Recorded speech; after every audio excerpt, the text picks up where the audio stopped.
obrigado aí por estar aqui.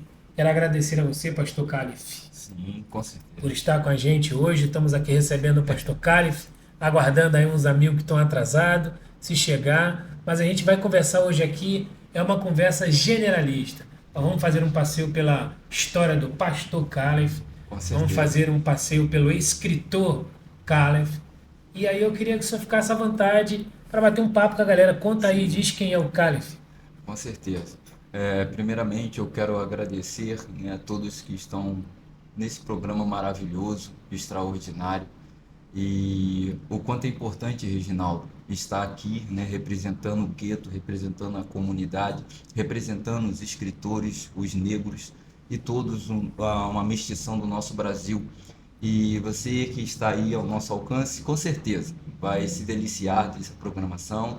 Eu me chamo Guilhermo Califer do Sam, né, mais conhecido como Gui Califer nas redes sociais. Se vocês tiverem interesse de buscar na rede social um pouquinho mais do meu trabalho, você vai estar à vontade, tá bom? Então faço esse convite e venha para o programa também, que é maravilhoso. Agora, Calif não é brasileiro, né? Por que Calif? Isso. Até como escreve, não se escreve em português. Sim, sim. O Calif, na verdade, foi uma repórter, né? Eu participei de algumas antologias, e uma dessas antologias sobre Princesa Isabel, né? Pedrovar de Caminha. E aí, nessa rotina, né? Literária, a gente conhece diversas pessoas importantes do meio cultural, né? Até jornalístico. E eu conheci uma escritora e também jornalista e representante da antologia chamada Ellen Marques. E foi aonde surgiu o nome também, né? Então é um pseudônimo, na verdade, mas o meu nome de registro é Guilherme Barbosa do Espírito Santo. Então, Guilhermo Califer do San é um nome artístico, um pseudônimo. Ah, muito legal, legal. Mas aí você se encontrou nessa origem desse pseudônimo que você passou a usar. Sim, sim. Porque na verdade, assim, Reginaldo, o Califer, ele quer dizer aquele, né, que produz para Deus, aquele que leva ao encontro de Deus. Então, tem tudo a ver com a minha rotina, né, de trazer almas para Cristo como pastor, né, e como pai ser um acolhedor também. Então, tem uma mestição aí dessa cultura, né? Bacana. Então, imagine esse viés aí, pastor. Conta um pouco de que lugar você veio, foi do Rio, não foi do Com Rio, certeza. aonde no Rio. Eu sei que você tem uma história paterna bem interessante. Se ficar à vontade para dividir com a Sim, gente, é sim, sempre um ponto sim. motivacional e que traz a galera para pensar, porque se você ficar à vontade, divide um pouco com a gente disso. Ah, eu fico feliz em poder contribuir com a minha história, porque eu sei que diversas pessoas que estão nesse momento aqui vão se identificar, né? Outras vão lembrar de alguém que passou por momentos assim. Mas a minha história começa, né, entre a minha mãe, chamada Ana Maria Lino, e também o Antônio, né? Antônio Martins, que no caso foi um traficante, né, da comunidade de Acari. E O esse. Lino, Não, não. Foi o falecido Tunicão. Tunicão era seu Tonico, pai? meu pai. Famoso. Na década de Tunicão. 80, Isso, 90. isso, isso, isso. Tunicão do Acari. Isso aí. É, Você é filho do filho do Tunicão? Tonicão. Então, para você ver o quanto ele repercutiu muito na década ali de 80 ali, o- é, ele teve um relacionamento com a minha mãe, né? E praticamente eu não consegui acompanhar assim a minha infância junto dele. Eu não tenho uma memória sobre ele diretamente, mas a história da comunidade, ela tem uma narrativa muito pontual sobre ele, né? E as pessoas de lá que vivem lá, eles sempre falam sobre o meu pai. Puxa, o seu pai foi magnífico, independente do que ele era, né? E ver você trilhando um caminho totalmente diferente, né? Porque assim, a influência do meio, ela não traz também aquele impacto de que você vai ser a mesma coisa do que os seus pais foram, sabe? Então você consegue também mudar essa visão, mudar esse contexto. Então, assim, por mais que meu pai foi um grande traficante, né? Eu falo grande traficante pela repercussão do nome, Sim, né? sim. Pela Veja fama que que eu ele teve. reconheci, né? É, então, mas Ó, por nossos isso. amigos chegam aí, desculpa Chegou. interromper, Não, só para sim, sim. registrar. Deixa eu Vamos fazer beber uma uma água. baguncinha aqui. Pode ser, chega aí, Ieda. Pode sentar aí, fica à vontade. Amigos, Chama né? o Valdeci também, fica à vontade aí. São amigos, são Vamos aqui, vamos amigos. se aconchegando aí. É uma Companheiros. baguncinha do bem. Não perde o raciocínio, não. Tudo bem? Tudo bom? Obrigado aí por ter vindo. Oi, Kátia. Oh, prazer. Tamo Tarde junto, para Zé. todos. Então, dentro dessa questão, né, a Ieda que está chegando também aqui conosco, ela tem uma história, da família dela, se eu não me falha a memória, da mãe dela, Minha mãe. que também teve contato com meu pai. Então, Costureira. Você ela também, foi Jacari? costureira do meu pai, né? Costureira Tunicão. das calças dele, que ele só usava calça skinny. Ah, é? Naquela época. Tava um passo à frente Tava um do passo, tava um tempo. passo. Era um cara estiloso. E assim, a história ela também vai muito além, né? Minha mãe me escondeu praticamente da família do meu pai. Eu fui conhecer minha avó, meus irmãos, minhas irmãs, Mesmo morando na mesma comunidade? mesmo morando na mesma comunidade. Minha mãe escondeu e eu só fui conhecer eles praticamente com 21 anos de idade.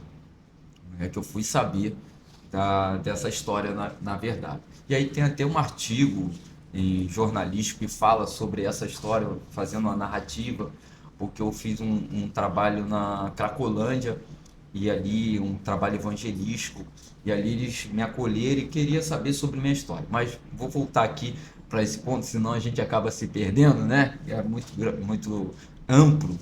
E o que acontece? Minha mãe me esconde, mas sendo que a família da minha mãe, por ser uma família tradicional, ela não aceitava que meu pai, sendo traficante, se envolvesse com uma das membros.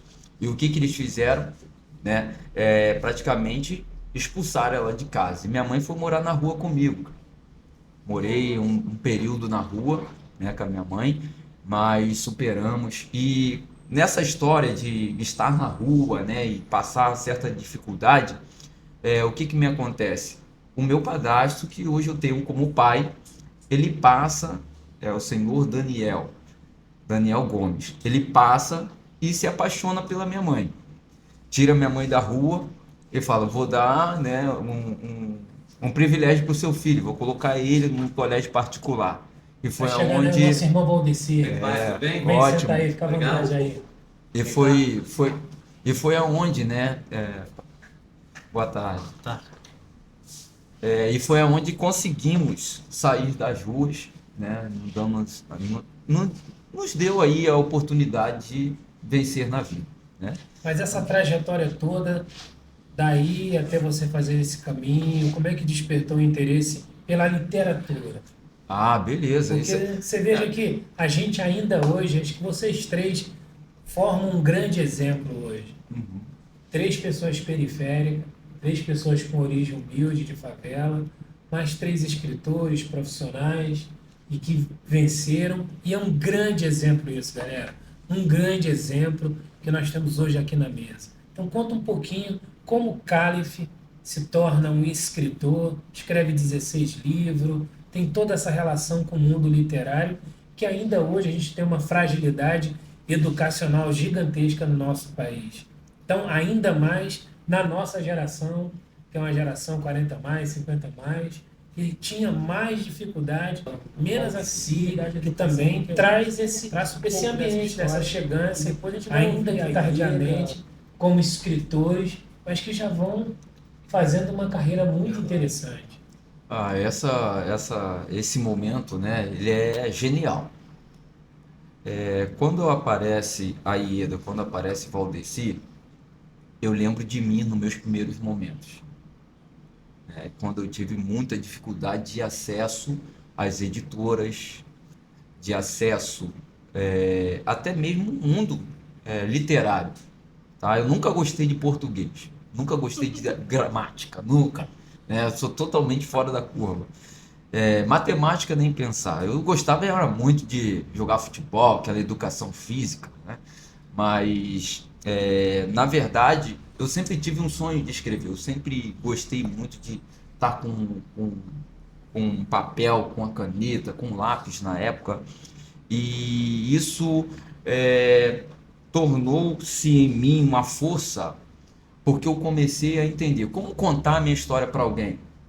Como que eu posso ser exemplo para alguém? Como que ele vai saber sobre mim? Sabe? E eu não sabia como começar.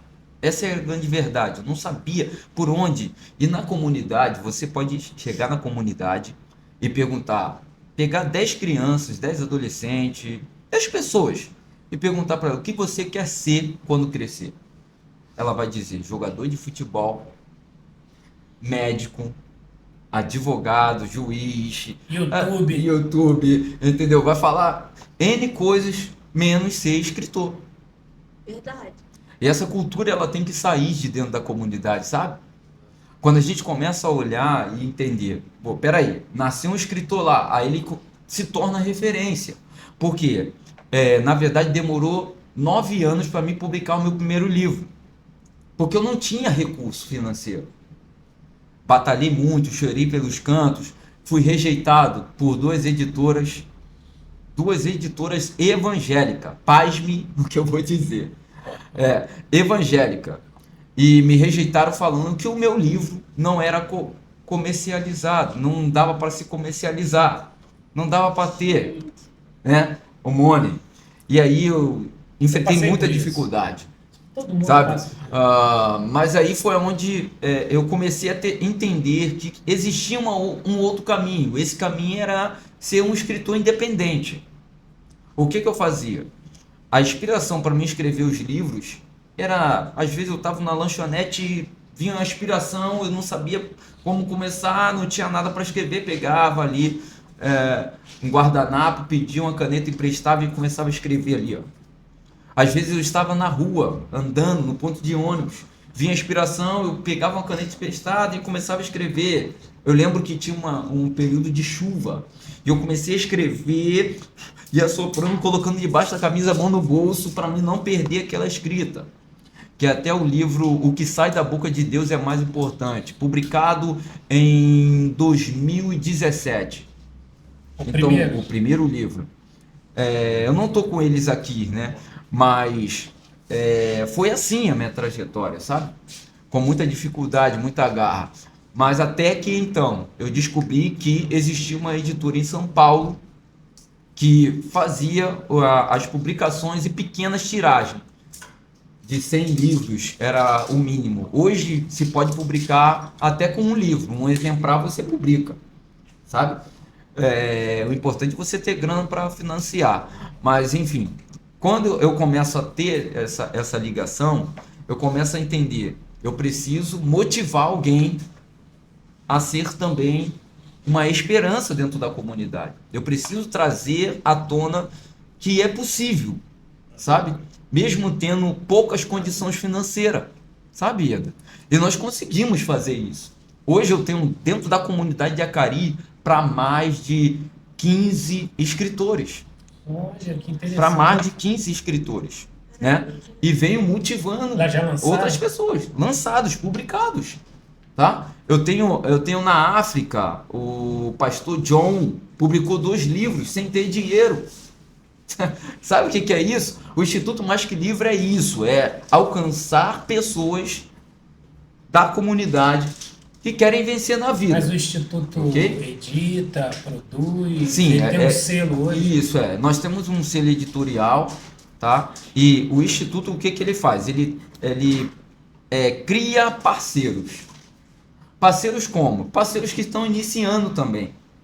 Tá? Então hoje eu tenho uma equipe editorial em São Paulo que faz todo o trabalho. Pego, por exemplo, pego o Reginaldo, eu quero publicar, cadê o teu arquivo?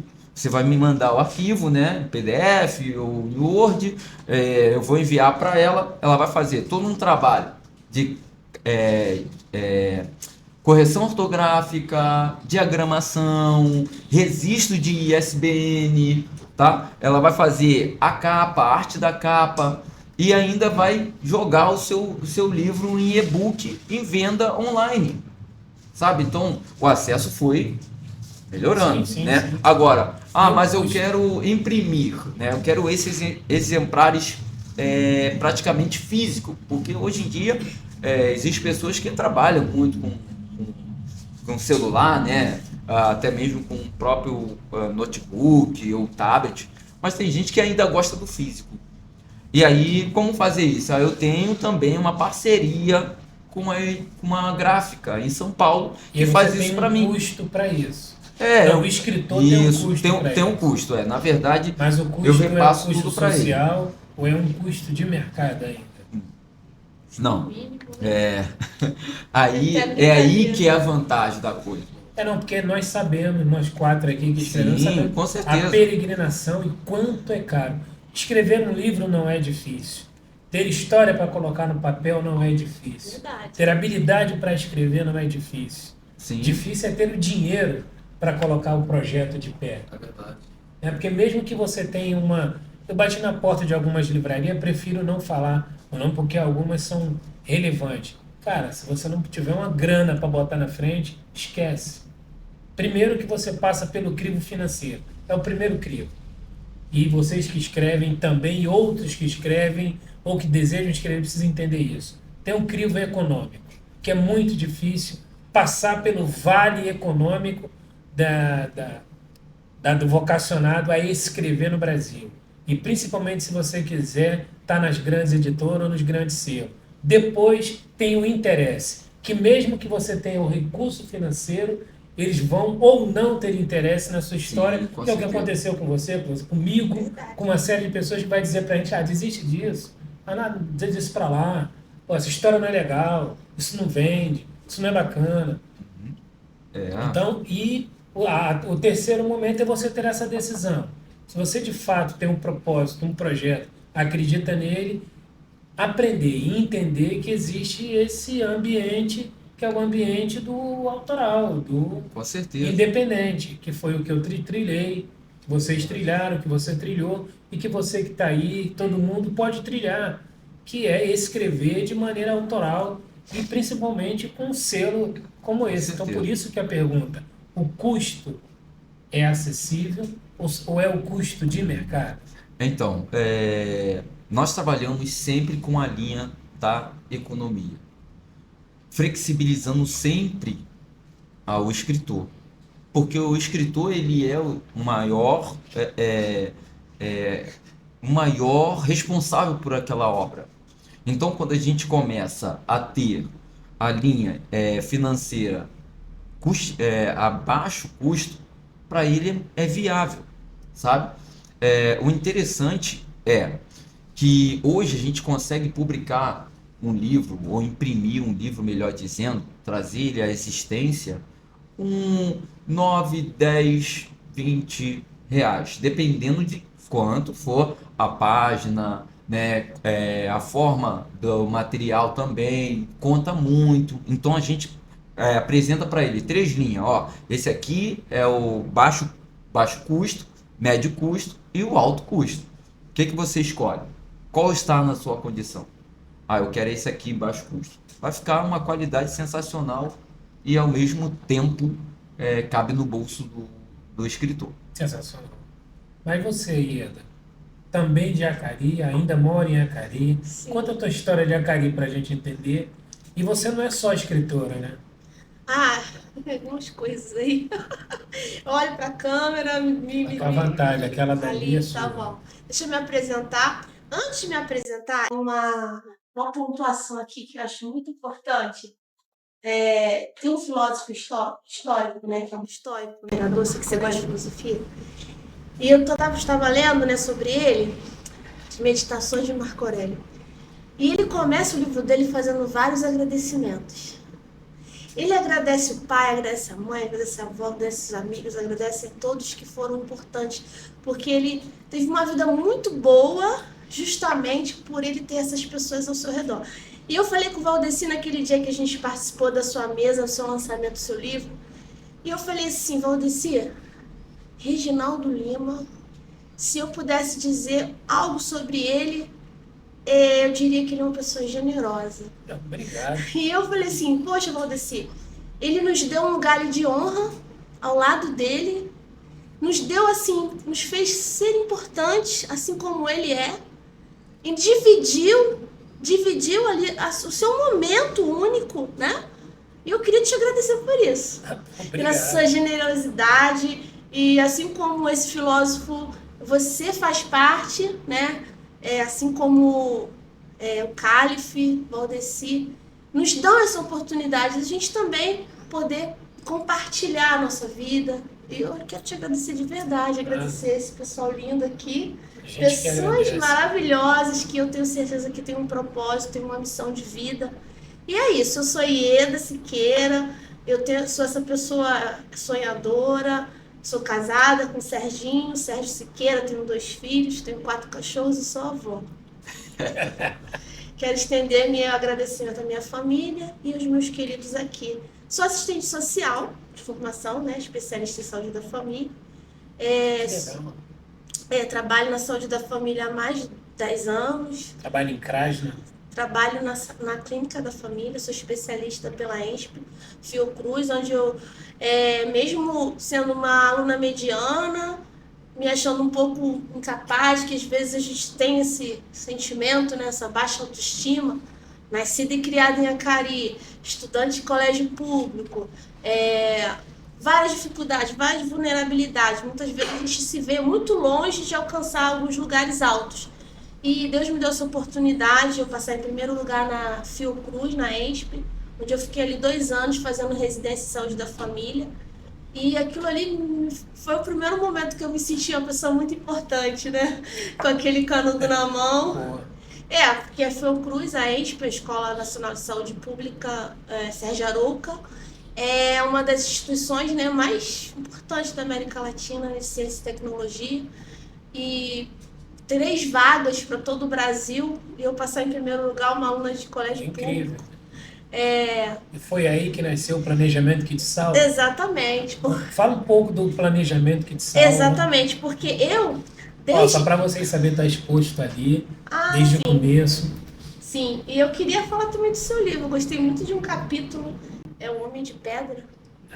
Muito bom, excelente, foi uma história que me deixou assim... A experiência de uma pedra. A experiência de uma pedra, exatamente, que você estava se referindo que você era essa pessoa, né?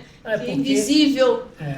A gente nós somos a favela, a periferia, pobre, nossos irmãos e irmãs em situação de rua, nós vamos nos tornando invisíveis em muitos ambientes. A gente entra e sai, realiza contribuição, deixa a nossa marca e vai embora como se nunca tivesse existido. Exatamente. Eu achei aquela história incrível. Em um período da minha vida, eu trabalhei como faxineiro numa escola de idiomas.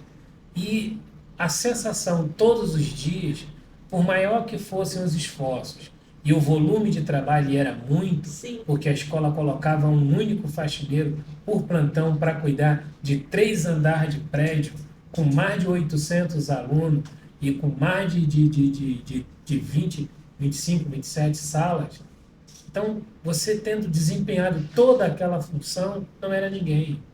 E, inclusive, nós éramos proibidos de acessar a escola quando tinha gente lá. E de falar. Éramos proibidos de falar. No horário comercial de atividade da escola, a escola determinava que nós não entrássemos pela portaria principal. Tinha que entrar pelo corredor, um bequinho lateral, sem que ninguém nos visse, sem nos dirigir a ninguém, nem a administração. A gente tinha que ir para os fundos, num quartinho que ficava nos fundos, aí a administração, alguém da administração, se tivesse alguma necessidade, mandava uma pessoa e nos liberava para fazer algo. Mas a gente não podia se dirigir à administração, se dirigir aos alunos, se dirigir a pais e mães de aluno, não podia acessar os ambientes habitados enquanto eles estivessem. Mas, de fato, a escola criou uma estratégia que invisibilizou e depois, é claro, no longo do tempo, Ieda, Valdeci e Cálife, eu fui percebendo que aquela não era a história da minha vida. Aquela era a história de muitos de nós que estão em muitos lugares do mundo. Sim. E que se assemelha muito com os irmãos e irmãs em situação de rua. Nós somos invisibilizados, sim, ainda hoje, enquanto a gente está aqui, dependendo de quem você é. Sim. Eu tenho certeza que você viveu muito isso Sim. na sua posição de profissão, de trabalho, como a gente é invisibilizado. Então, o capítulo do livro não era para tratar de mim, mas é um símbolo que ainda existe até hoje. Várias histórias ali eu chorei. Eu queria também uma escrita impecável, eu amo português. Então eu sou uma pessoa, não que eu seja professora, mas eu amo português. Eu me lembro que a minha experiência com literatura era nos livrinhos que a gente tinha didático. Então ali eu lia aquelas histórias e respondia as perguntas. E a minha mãe sempre lendo histórias para mim, gibis da Mônica. Então eu sempre tive muito contato com a leitura. E eu lendo, eu falei, gente, mas que escrita erudita, né? Um negócio assim, muito, muito, muito bom. Obrigado. Muito obrigada por você ter me presenteado com o seu livro. Eu que agradeço, mas conta pra gente o planejamento que salva. Exatamente. Quero saber como ele começa, por que começa e qual é a salvatagem desse planejamento. É isso, olha, ele falou uma palavra que eu não conheço. Veja bem, eu sempre tive um comportamento de ter agendas, tá? Quem conhece a agenda de Schmilinguido sabe qual é, aquela agenda com aquela formiguinha. E eu sempre, instintivamente, pegava meu projeto para aquele ano. E eu escrevia o que eu queria. Embora eu seja uma pessoa muito bagunçada, assim, a minha mente, eu sou uma pessoa muito elétrica, muito... Então eu precisava de escrever. Até hoje eu sou assim, eu preciso escrever as coisas que eu vou fazer, senão eu não vou fazer nada. E eu escrevia tudo o que eu ia fazer. Quando chegava no final do ano, eu via o que eu tinha alcançado e o que eu não tinha alcançado. Mas isso eu fazia instintivamente. Eu não tinha uma metodologia para fazer aquilo. E aí, assim foi. Eu conversava com as pessoas e falava assim, olha, eu vou fazer assim, assim, assim, assim. Eu quero trabalhar neste local. Quando eu trabalhar neste local, eu vou fazer isso, vou fazer uma prova.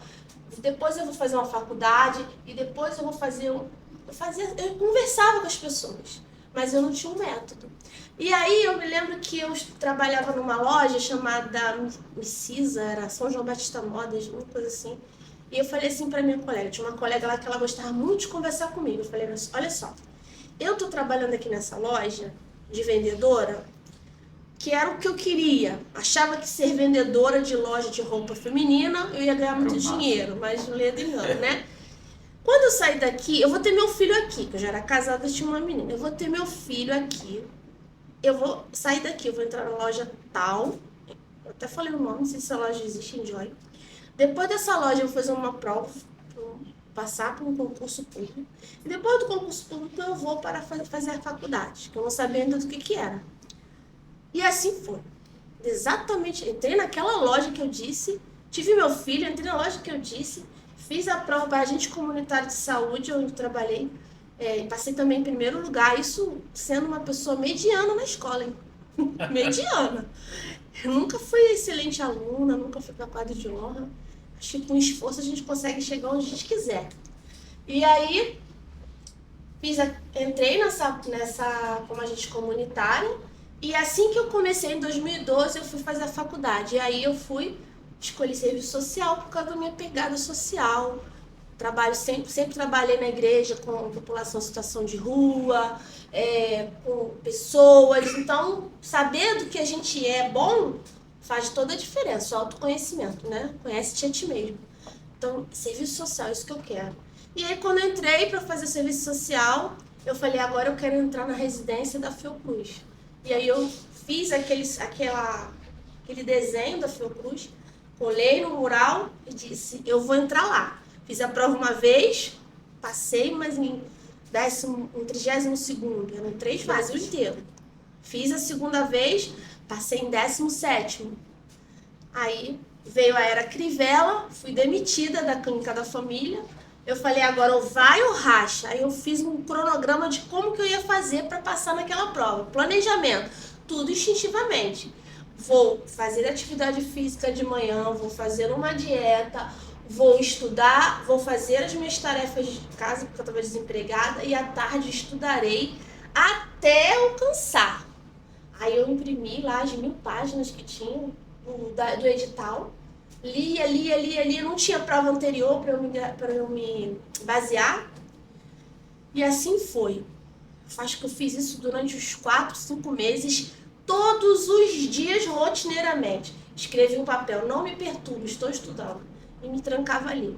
E aí eu fui, fiz a prova, tirei a mesma nota de que eu tinha estudado dos dois anos. Falei, 7,5. Falei, gente, não é possível. Mas tinha uma prova discursiva. Era carta de intenção que você tinha que fazer, prova discursiva, prova objetiva, entrevista. Eu tinha feito a carta de intenção, aceita. E chegou o dia de fazer a prova. Prova objetiva, 7,5. Só que aí eu falei, tem a prova discursiva. É o desempate. É o desempate. E eu me lembro que eu fui a última a sair, fiquei com dor aqui, ó, com essa parte. E eram 3 questões discursivas, o que eu faria como assistente social em alguma situação que eu tivesse na área da saúde.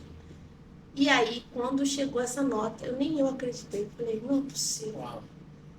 Eu não tirei 10, não sei por quê. Porque o cara me deu 9,8. Mas incrível, E incrível. de 5º, 4º lugar, eu fui para 1º lugar em serviço social. E eu entrei ali, mais velha, já comecei a fazer faculdade com 38 anos. Cheguei lá com o quê? Com 42, 43, 44. E um monte de garotada ali em volta. E Hoje de manhã eu conversei um pouco sobre isso com eles, sobre a ruptura das gerações. Em exato. quantas gerações um favelado vai ascender no Brasil? Veja que ela está na fase intermediária, que são os que vão ascender em 4, 5, 6, até 12 gerações, são os que vão saltando no meio do tempo, na maioridade, Exatamente. 40 mais, 50 mais, 60 mais, Isso. e vão quebrando isso. Ida, é super importante para a galera entender que, primeiro, não é, claro, você quer ser excelente educacionalmente, é sensacional e é importante. E a consciência que você está na média ou abaixo da média é uma consciência só nossa. Porque o sarrafo que nos mede não pode ser nem o sarrafo da norma culta, nem o sarrafo que regulamenta o seu nível de conhecimento, mas o sarrafo que mede a pessoas vindas dos nossos lugares é o da resistência, Sim. é o da resiliência, é o da perseverança. Da insistência. Acho que nenhum de nós, muito pouco de nós, e quando eu digo nós, não nós desta sala, Sim. mas nós de todas as favelas do Brasil, nós todos eles e elas, e os todos, e com todo respeito, que querem e merecem ser tratados como querem, nós, pessoas, precisamos entender que é esse elemento tríplice, resistência, resiliência e perseverança. Essas sim, são fórmulas de transformação. E se a gente aborda a nossa vida com elas, elas vão entrar e vão ser essa alavanca que vai nos impulsionar. Mas só para a gente ouvir aqui um pouco nosso irmão Valdeci, a gente está um pouco em dúvida onde você trabalha, mas qual foi... Trabalho aqui na... Estou falando da Columbi. A gente tá na dúvida mesmo. Não sabe onde você trabalha ainda, mas você vai contar. Onde você trabalha? Ele chegou agora no Não trabalho. precisa. Qual O foi, uniforme já fala. qual foi o comportamento que ele salvou, Valdeci? Olha, a atitude. Enfrentei muitas situações muito difíceis e isso é uma realidade de todos nós, seres humanos. Passamos por várias coisas na vida e eu percebi que se hoje eu tenho 28 anos de empresa, uma vida bem organizada, né, meus sonhos sendo realizados, tudo dependeu do meu comportamento. Porque as aflições veio de várias maneiras, as rejeições, o desprezo, a palavra maldada para te entristecer, para deixar você caído. E ali eu tive que resistir isso tudo para me chegar no que eu estou hoje. Eu falei assim, poxa, se eu trabalho tanto tempo limpando as ruas do Rio de Janeiro, por que não contribuir mais um pouquinho com o nosso Rio, limpando os corações? Sensacional. foi aonde veio o comportamento que te salva, né? Que fala sobre inteligência emocional, resiliência e empatia, que inclusive esse nome não está aqui dentro, porque eu aprendi com ela. Ela é minha mentora. Porque eu fui aprendendo, gente, ela até falou assim, Valdeci, isso tudo que você passou na vida, está passando, está dentro, está baseado nisso aqui. Daniel Goleman. Daniel Goleman, eu falei assim, poxa, né, que foi lá na Universidade de Harvard, inclusive nós estávamos lá, eu conheci ele lá, né, nos Estados Unidos, que é um prazer imenso. E aí, né, estamos aqui hoje nesse bate-papo tão maravilhoso. Então, esse livro ele fala sobre inteligência emocional, né? Na prática. Na prática. É o assunto do momento, né? Na prática. Resiliência e empatia, se colocar no lugar do outro. Mas se colocar no lugar do outro como? Se colocar no lugar do outro e entender, ou procurar entender o porquê que aquela pessoa foi ignorante com você. Porque não é você que está doente, é a pessoa que te tratou mal. Então, se você tiver essa inteligência emocional, você vai olhar para ele com um olhar clínico e vai tentar ajudar ele conforme eu fiz, né?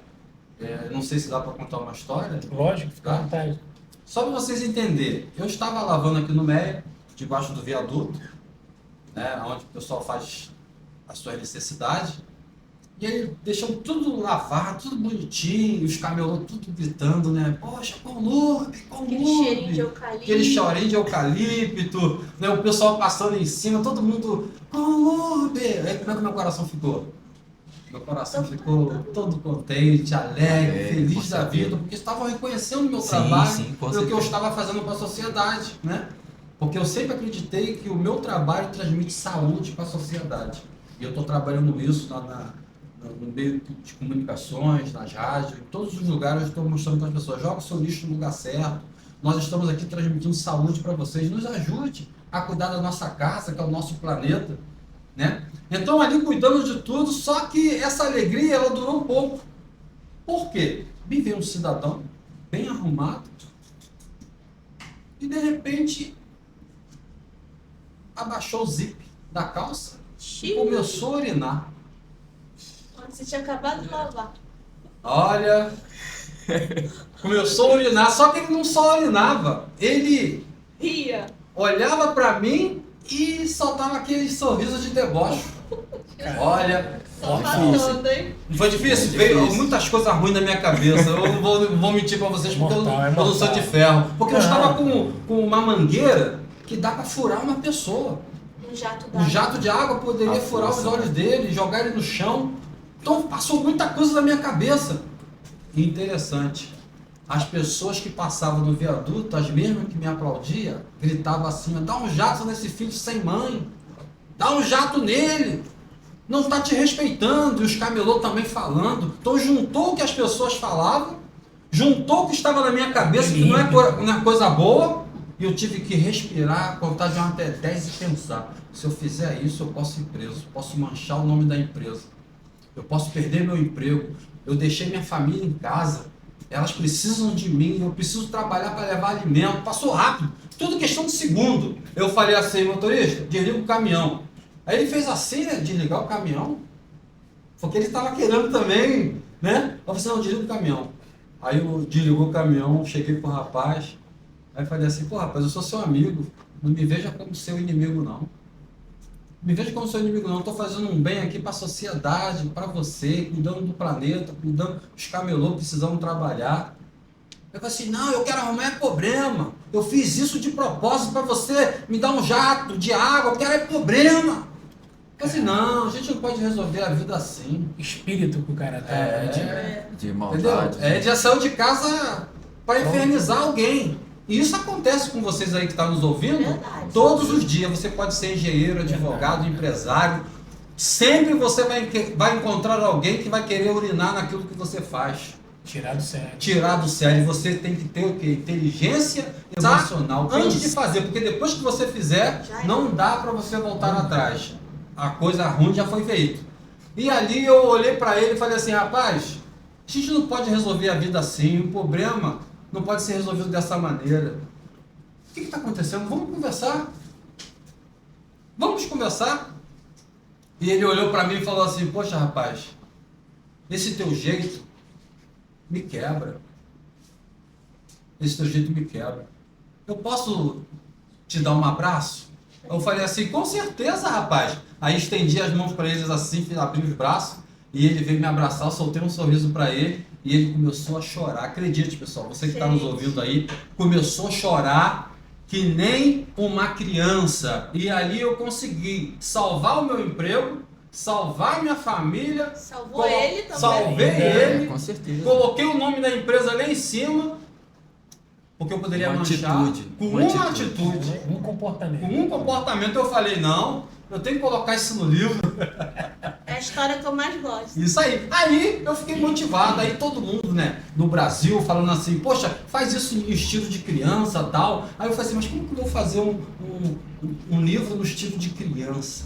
Pra criança entender e tal. Aí me veio aquela coisa na minha mente assim, poxa, peraí, eu tinha um apelido onde eu morava em Acari, Todd, porque eu parecia muito com aquele garoto, o Todinho, do sabor que alimenta. Sabor que alimenta. Aí eu falei assim, poxa, tá aí, o Garizinho Todd. Aí eu fiz esse livro aqui, ó, maravilhoso, né? O Garizinho Todd, que ensina como que as crianças devem se comportar quando entram na escola, na sua família, na rua, né? Com os professores. Por quê? Você pode ter o estudo que for. Existe muita gente que está cheia de estudo, mas está desempregado, não consegue ter Esse sucesso. almanac é novo. É novo. É o Todd, é o Garizinho Todd. Tá com torcida. Tá aí, tá com Tá aí. O meu também funciona. São todos do Instituto Instituto Mais Que Livro. Isso aí. Inclusive, Só falta o Valdeci, Reginaldo agora. Né? Como eu tô terminando agora, tanto de primeira mão para vocês, quase ninguém sabe disso, mas eu tô terminando agora um livro. Eu quero trazer o filósofo, não filósofo, reflexão de segundo. São Show. trechos de pensamento que a pessoa pode... Não é um livro de autoajuda, não é o Salve-me Quem Puder, mas eu estou muito inclinado a trazer textos breves que possa trazer essas boas reflexões. Legal. São as reflexões que vão acabar nos salvando. Geralmente, Reginaldo, eu chamo esses textos Pô, maravilha, de frase de parabéns. efeito, né? São frases de efeitos. E aí eu estou terminando agora e nós vamos conversar assim, eu quero fazer o Sim, seu. Quero muito poder fazer o seu. Aproveitando assim, esse momento tão especial assim, de você revelar, né, uma publicação de um livro, eu também estou publicando um livro chamado Affect, né? Fala sobre afeto, sobre amor, sabe? Sobre essa questão da família, né? O amor ao próximo, a proximidade às pessoas, aos animais. Então é um livro também que eu já estou produzindo ele e vai ser bem bacana. Vou marcar uma reunião com vocês. Vamos. Depois, aqui é um bate-papo que hoje, sinceramente, os dias, o Tudo é Pauta é um projeto muito pequeno, né? Porque como eu conversei um pouco com o Calif, vocês ainda não estavam aqui, então eu vou repetir sem querer ser enfadonho, mas eu preciso compartilhar com eles dois. O Tudo é Pauta é o meu projeto social. Eu, a minha vida toda, eu tive dos dois lados da fila. Do lado de quem é ajudado e depois do lado de quem estava como ativista. Em ONGs, associações, institutos e também por iniciativa familiar ou iniciativa pessoal. Sempre como um ativista social. Em um determinado momento eu fiz uma pausa disso. Não me relacionei mais com ONGs diretamente, sim. Como eu tive a vida toda uma atividade, e passei um período grande, apenas trabalhando e ressignificando. E uma coisa que desde criança, eu sou de educação tardia, como vocês puderam ver, e a gente esteve junto. Então, desde criança, a minha marca era ser conversador, gostar de conversar com as pessoas, gostar de bater um papo. E todas as vezes que eu tive envolvido em causas sociais, eu nunca rechacei ou rejeitei a oportunidade de ter uma conversa, de fazer uma escuta, de aprender a partir de uma fala. Inclusive, todos os meus grandes aprendizados vieram de escutas ativas, de pessoas inteligentes e que construíram boas histórias e têm a generosidade de passá-las. E foi aqui que nasceu o Tudo é Pauta. Vão fazer 9 anos que eu venho lutando com esse trabalho. Não tenho patrocínio, tentei muitas vezes, mas como o livro não é, o audiovisual não é um ambiente dos mais simples para você ingressar. Tem um pequeno canal, mas muito pequeno, que é o Tudo é Pauta, no YouTube. Vou dando as minhas contribuições com bons pensamentos diários, com boa dessa maneira. E aqui, nesse ambiente, nessa mesa, a gente consegue trazer o Cálice, que traz uma história de Obrigada. um pai que teve uma vida dura. Ele não Com deu uma certeza. contribuição como um criminoso só porque deu. Ele é de uma geração que chegava até uma vida de crime por uma série de histórias. A questão, né, Reginaldo, desculpa até reportar o senhor, mas assim, a questão é que por que eles se envolveram nessa vida? Sim. Não existe algo que trouxe ele a essa situação? Será que foi uma falta de oportunidade? Será que foi um abraço, uma questão social? Sabe? Então, Sim. assim, se for perguntar mesmo a história de cada um deles, eles não queriam estar ali, Não, sabe? não, Queriam mudar a história dele, mudar a história da família. Para você perceber isso, você observa. Um filho do traficante, ele sempre vai estar num bom colégio, porque ele não quer que ele passe a mesma coisa que ele está passando. sim. Então, Então, é isso, Cálice, Ieda e Valdeci, que é o Tudo é Pauta. É um ambiente para a gente ter boas conversas, é um ambiente que eu tenho trabalhado arduamente, confio que no tempo oportuno pode se tornar mais empoderado, que é um ambiente onde nenhum problema, eu digo sempre isso. Se a grande mídia não nos quer lá, porque não tem interesse na gente, mas esse ambiente tem um interesse na gente.